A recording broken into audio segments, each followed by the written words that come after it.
मुसाफिर cafe. Chandar की life में अगर सुधा नहीं होती तो आज ये मुसाफिर कैफे नहीं होता। এই হ্যালো এভরিওয়ান, আজকে আবার চলে এসেছি আপনাদের সাথে আড্ডা দিতে আর একটা মজার গল্প নিয়ে আর একটা মজার কাহিনী নিয়ে, আর আপনাদেরই প্রিয় অনুষ্ঠান যার নাম The Bong Entertainment with Shahana and Indrani. Yes. তো আর আজকের যে বিষয়ে আমরা গল্প করব, মানে যে সিরিজটা নিয়ে গল্প করব, সেটা হচ্ছে নেটফ্লিক্সের ভীষণই টপ রেটেড একটা সিরিজ, যেটা নেটফ্লিক্স খুললেই আপনারা দেখতে পারবেন, যার নাম হচ্ছে মুসাফির ক্যাফে। ইয়েস। সো সাহানা, হ্যাঁ, দেখা হয়ে গেছে মুসাফির ক্যাফে, হ্যাঁ, নিশ্চয়ই। কেমন লাগলো একটু বলো। আমার খুবই ভালো লেগেছে। এই অফিস দিয়ে বেরিয়ে এই যে হেক্টিকের টাইমগুলোতে এত বেশি ওয়ার্ক প্রেশার, তারপর একটা খুব মাইন্ড রিফ্রেশিং মুভি আমি দেখেছি। এত sweet simple love story, I just loved ইট।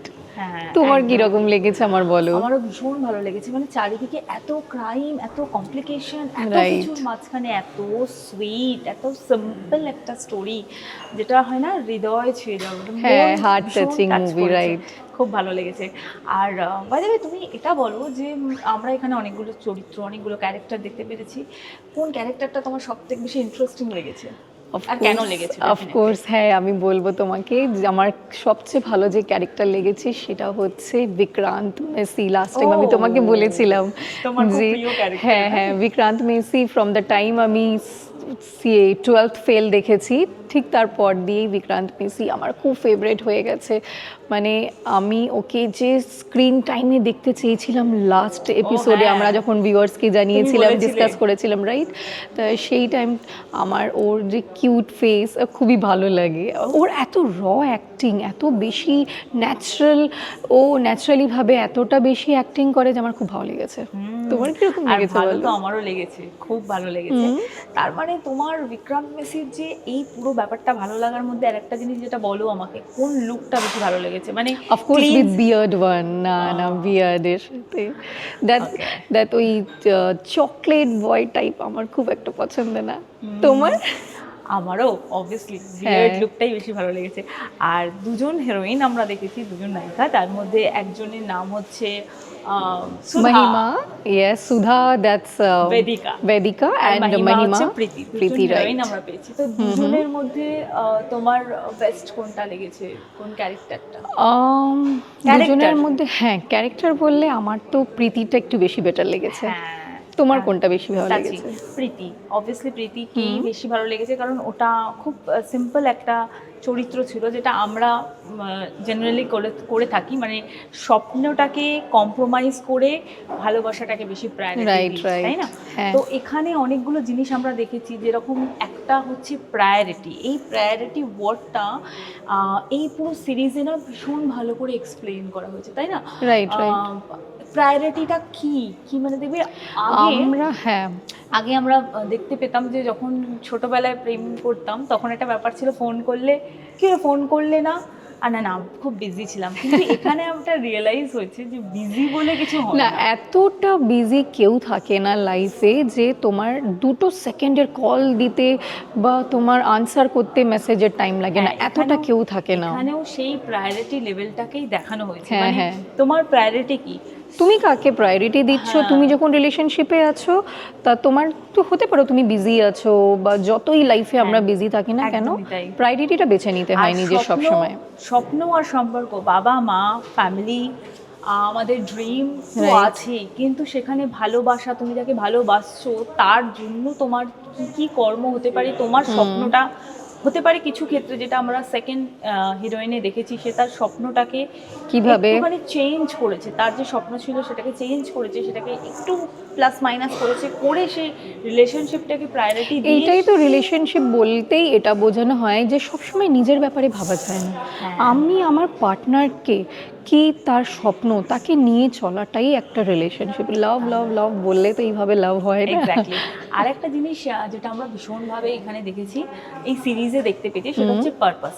লাইফের সবকিছুর একটা পারপাস থাকে।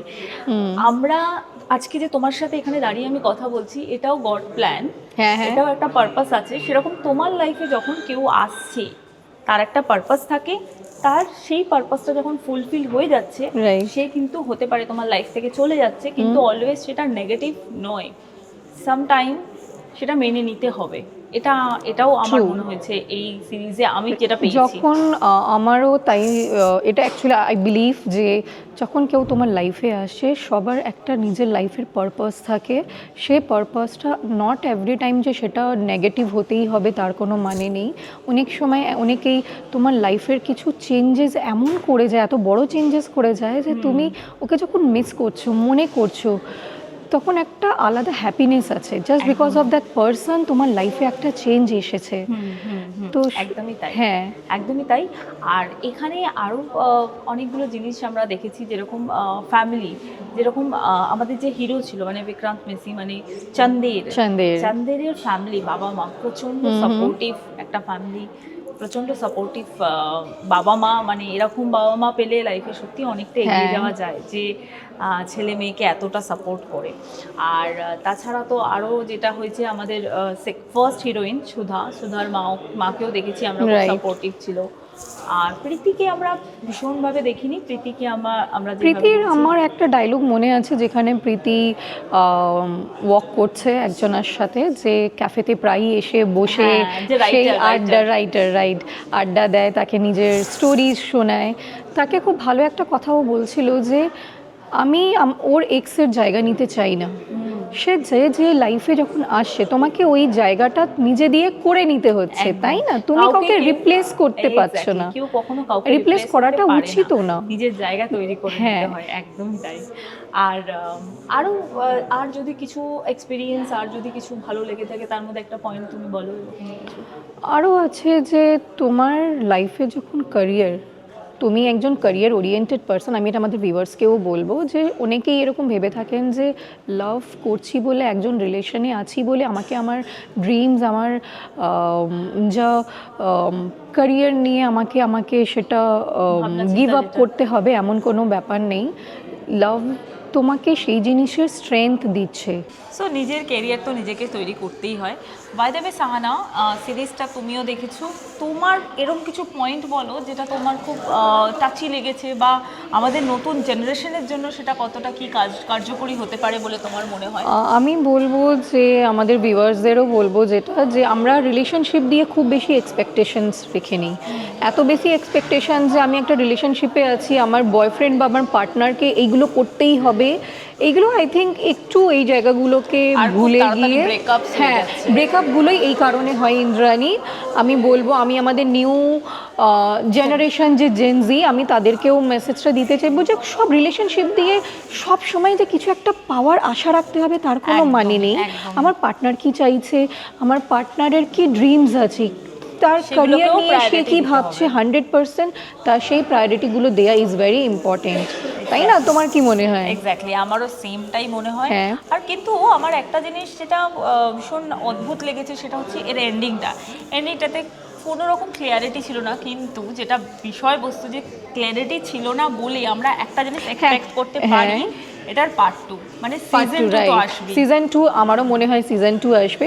আর জানো তো, এটা যেহেতু আমাদের নর্মালি যে হয় না একটা মন গড়া কাহিনী যেটাকে বলা হয়, মানে মন থেকে একটা কিছু কাহিনী, সেটা নয়। এটা যেহেতু একটা হিন্দি নোভেল, যেটা হচ্ছে তোমার দিব্যা প্রকাশ দুবে জির, হ্যাঁ, লেখা। তো সেক্ষেত্রে আমাদের এক্সপেকটেশন এবং নেক্সট সিরিজ যেটা আমরা পাবো সেটা আমি খুব এক্সাইটেড যদি এর নতুন কোনো সিরিজ বা পার্ট আসে। আসবেই, আই এম ভেরি আসবেই। এক্সাইটেড, সবাই ভেরি আমরা অপেক্ষা করছি, ইভেন সবাই অপেক্ষা করছি।